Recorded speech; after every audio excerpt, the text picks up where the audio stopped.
জুলাই গণহত্যার বিচার, আসন্ন নির্বাচনের লেভেল প্লেইং ফিল্ড প্রতিষ্ঠা এবং জুলাই সনদের ভিত্তিতে পিআর পদ্ধতিতে জাতীয় নির্বাচন আয়োজনের দাবিতে বিক্ষোভ করেছে ইসলামী আন্দোলন বাংলাদেশ। একই সঙ্গে জাতীয় পার্টি ও ১৪ দলের বিচার করে বিচারকালীন তাদের কার্যক্রম নিষিদ্ধ করার দাবিও জানায় দলটি।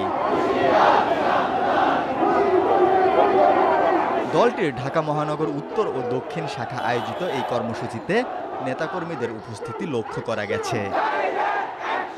বৃহস্পতিবার জোহরের নামাজের পর জাতীয় মসজিদ বাইতুল মোকাররমের উত্তর গেটে সমাবেশের মাধ্যমে কর্মসূচি শুরু হয়। এ সমাবেশে বক্তব্য রাখেন সংগঠনের শীর্ষ নেতারা।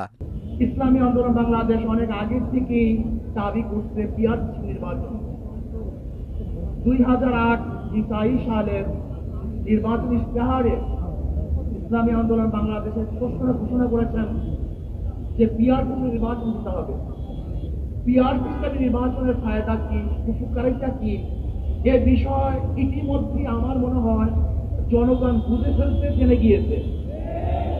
এমনকি বর্তমান জরিপে দেখা যায় 80% জনগণ পিআরের পক্ষে। পরে বিকেল ৩টার দিকে সেখান থেকে বিক্ষোভ মিছিল বের করে দলটি। পিআর পদ্ধতি মানুষ বুঝতে পারছে, আগে তো বুঝতে পারে নাই, বলে নাই।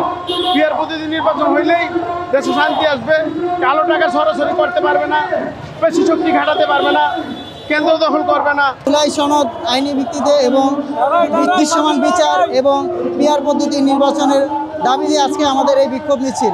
আমরা সরকারের প্রতি যে দাবি দাবার জানাচ্ছি, আমরা আশা করব সে দাবি দাবার, যৌক্তিক দাবি দাবার যেন খুব দ্রুত বাস্তবায়ন হয়। মিছিলটি পল্টন মোড় ঘুরে আবারও বাইতুল মোকাররম প্রাঙ্গণে গিয়ে শেষ হয় বিকেল 3:30টার দিকে।